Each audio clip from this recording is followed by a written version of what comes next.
My fellow Americans, 4 years ago, we launched a great national effort to rebuild our country, to renew its spirit, and to restore the allegiance of this government to its citizens. In short, we embarked on a mission to make America great again for all Americans. As I conclude my term as the 45th President of the United States, I stand before you truly proud of what we have achieved together. We did what we came here to do, and so much more. This week, we inaugurate a new administration and pray for its success in keeping America safe and prosperous. We extend our best wishes, and we also want them to have luck, a very important word. I'd like to begin by thanking just a few of the amazing people who made our remarkable journey possible. First, let me express my overwhelming gratitude for the love and support of our spectacular First Lady, Melania. Let me also share my deepest appreciation to my daughter Ivanka, my son-in-law Jared, and to Barron, Don, Eric, Tiffany, and Lara. You fill my world with light and with joy. I also want to thank Vice President Mike Pence, his wonderful wife Karen, and the entire Pence family. Thank you as well to my Chief of Staff, Mark Meadows, the dedicated members of the White House staff, and the Cabinet, and all of the incredible people across our administration who poured out their heart and soul to fight for America. I also want to take a moment to thank a truly exceptional group of people, the United States Secret Service. My family and I will forever be in your debt. My profound gratitude as well to everyone in the White House Military Office, the teams of Marine One and Air Force One, every member of the armed forces, and state and local law enforcement all across our country. Most of all, I want to thank the American people. To serve as your president has been an honor beyond description. Thank you for this extraordinary privilege, and that's what it is, a great privilege and a great honor. We must never forget that while Americans will always have our disagreements, we are a nation of incredible, decent, faithful, and peace-loving citizens who all want our country to thrive and flourish and be very, very successful and good. We are a truly magnificent nation. All Americans were horrified by the assault on our Capitol. Political violence is an attack on everything we cherish as Americans. It can never be tolerated. Now more than ever, we must unify around our shared values and rise above the partisan rancor and forge our common destiny. 4 years ago, I came to Washington as the only true outsider ever to win the presidency. I had not spent my career as a politician, but as a builder looking at open skylines and imagining infinite possibilities. I ran for president because I knew there were towering new summits for America just waiting to be scaled. I knew the potential for our nation was boundless as long as we put America first. So I left behind my former life and stepped into a very difficult arena, but an arena nevertheless with all sorts of potential if properly done. America had given me so much, and I wanted to give something back. Together with millions of hardworking patriots across this land, we built the greatest political movement in the history of our country. We also built the greatest economy in the history of the world. It was about America first because we all wanted to make America great again. We restored the principle that a nation exists to serve its citizens. Our agenda was not about right or left. It wasn't about Republican or Democrat, but about the good of a nation, and that means the whole nation. With the support and prayers of the American people, we achieved more than anyone thought possible. Nobody thought we could even come close. We passed the largest package of tax cuts and reforms in American history. We slashed more job-killing regulations than any administration had ever done before. We fixed our broken trade deals, withdrew from the horrible Trans-Pacific Partnership and the impossible Paris Climate Accord, renegotiated the one-sided South Korea deal, and we replaced NAFTA with the groundbreaking USMCA. That's Mexico and Canada, a deal that's worked out very, very well. Also, and very importantly, we imposed historic and monumental tariffs on China, made a great new deal with China. But before the ink was even dry, we and the whole world got hit with the China virus. Our trade relationship was rapidly changing. Billions and billions of dollars were pouring into the U.S., but the virus forced us to go in a different direction. The whole world suffered, but America outperformed other countries economically because of our incredible economy and the economy that we built. Without the foundations and footings, it wouldn't have worked out this way. We wouldn't have some of the best numbers we've ever had. We also unlocked our energy resources and became the world's #1 producer of oil and natural gas, by far. Powered by these policies, we built the greatest economy in the history of the world. We reignited America's job creation and achieved record low unemployment for African Americans, Hispanic Americans, Asian Americans, women, almost everyone. Income soared, wages boomed, the American dream was restored, and millions were lifted from poverty in just a few short years. It was a miracle.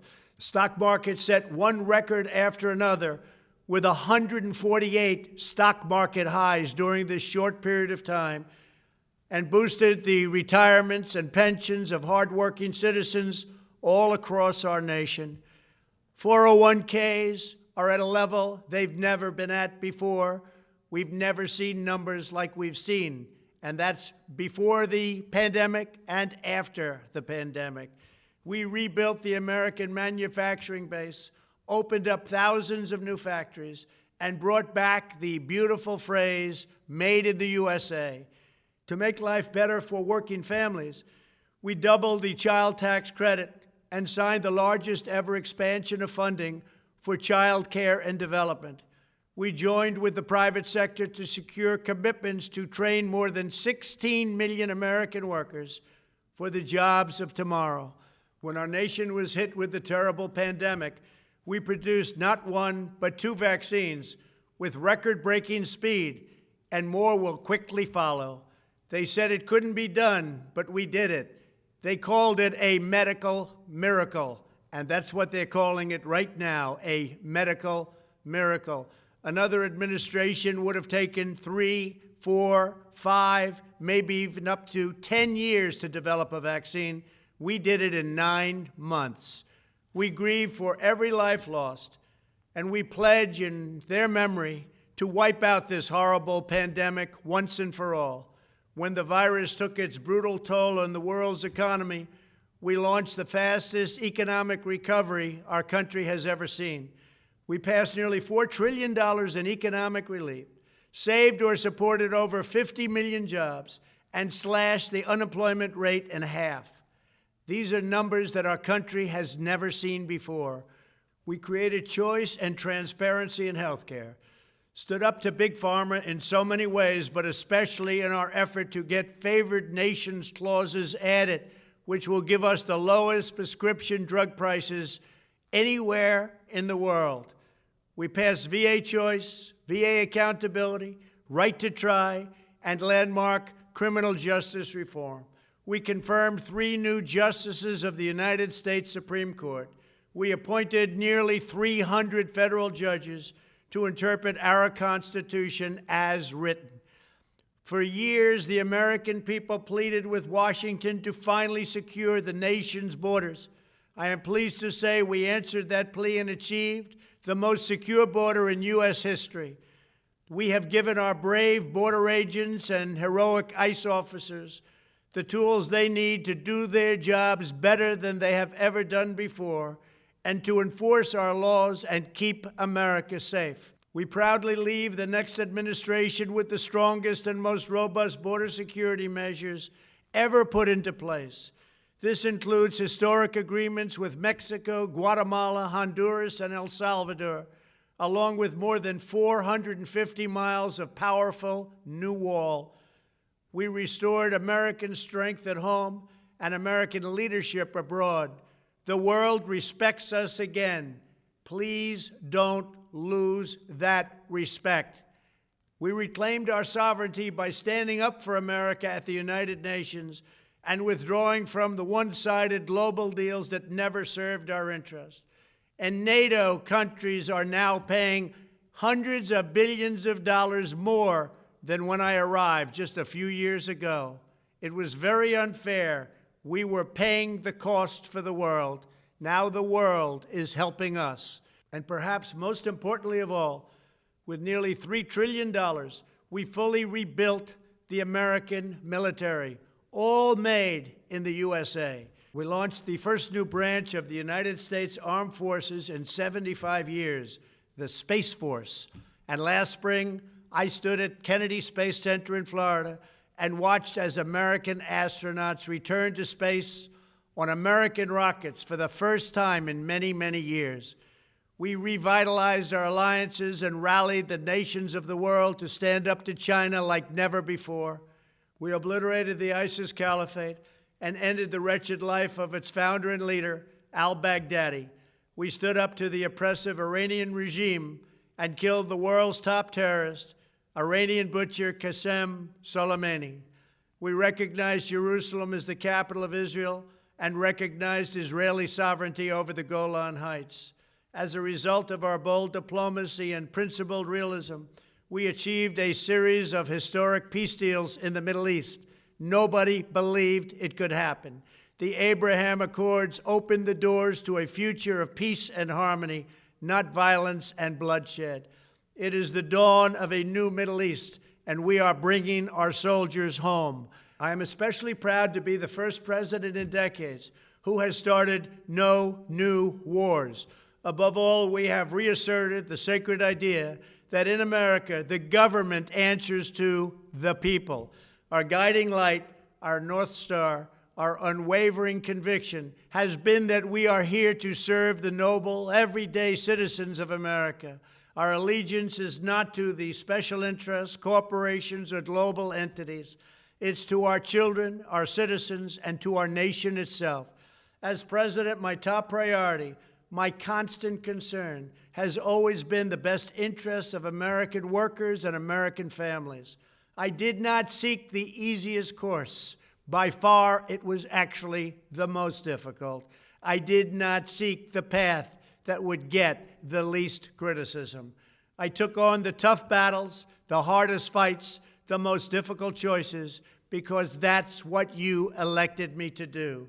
Your needs were my first and last unyielding focus. This, I hope, will be our greatest legacy. Together, we put the American people back in charge of our country. We restored self-government. We restored the idea that in America, no one is forgotten because everyone matters and everyone has a voice. We fought for the principle that every citizen is entitled to equal dignity, equal treatment, and equal rights because we are all made equal by God. Everyone is entitled to be treated with respect, to have their voice heard, and to have their government listen. You are loyal to your country, and my administration was always loyal to you. We worked to build a country in which every citizen could find a great job and support their wonderful families. We fought for the communities where every American could be safe and schools where every child could learn. We promoted a culture where our laws would be upheld, our heroes honored, our history preserved, and law-abiding citizens are never taken for granted. Americans should take tremendous satisfaction in all that we have achieved together. It's incredible. Now, as I leave the White House, I have been reflecting on the dangers that threaten the priceless inheritance we all share. As the world's most powerful nation, America faces constant threats and challenges from abroad. But the greatest danger we face is a loss of confidence in ourselves, a loss of confidence in our national greatness. A nation is only as strong as its spirit. We are only as dynamic as our pride. We are only as vibrant as the faith that beats in the hearts of our people. No nation can long thrive that loses faith in its own values, history, and heroes, for these are the very sources of our unity and our vitality. What has always allowed America to prevail and triumph over the great challenges of the past has been an unyielding and unashamed conviction in the nobility of our country and its unique purpose in history. We must never lose this conviction. We must never forsake our belief in America. The key to national greatness lies in sustaining and instilling our shared national identity. That means focusing on what we have in common, the heritage that we all share. At the center of this heritage is also a robust belief in free expression, free speech, and open debate. Only if we forget who we are and how we got here could we ever allow political censorship and blacklisting to take place in America. It's not even thinkable. Shutting down free and open debate violates our core values and most enduring traditions. In America, we don't insist on absolute conformity or enforce rigid orthodoxies and punitive speech codes. We just don't do that.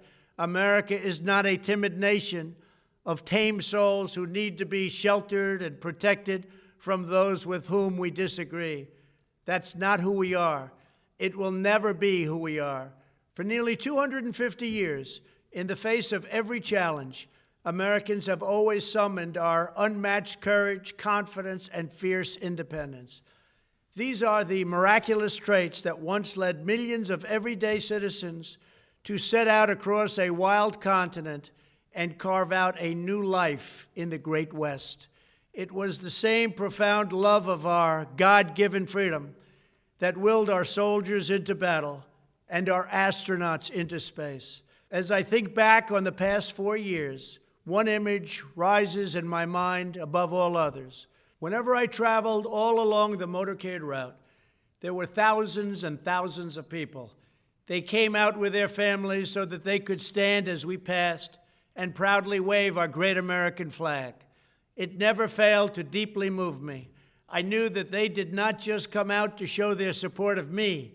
They came out to show me their support and love for our country. This is a republic of proud citizens who are united by our common conviction that America is the greatest nation in all of history. We are and must always be a land of hope, of light, and of glory to all the world. This is the precious inheritance that we must safeguard at every single turn. For the past 4 years, I have worked to do just that. From a great hall of Muslim leaders in Riyadh to a great square of Polish people in Warsaw, from the floor of the Korean Assembly to the podium at the United Nations General Assembly, and from the Forbidden City in Beijing to the shadow of Mount Rushmore, I fought for you, I fought for your family, I fought for our country. Above all, I fought for America and all it stands for, and that is safe, strong, proud, and free. Now, as I prepare to hand power over to a new administration at noon on Wednesday, I want you to know that the movement we started is only just beginning. There's never been anything like it. The belief that a nation must serve its citizens will not dwindle, but instead only grow stronger by the day. As long as the American people hold in their hearts deep and devoted love of country, then there is nothing that this nation cannot achieve. Our communities will flourish, our people will be prosperous, our traditions will be cherished, our faith will be strong, and our future will be brighter than ever before. I go from this majestic place with a loyal and joyful heart, an optimistic spirit, and a supreme confidence that for our country and for our children, the best is yet to come. Thank you and farewell. God bless you. God bless the United States of America.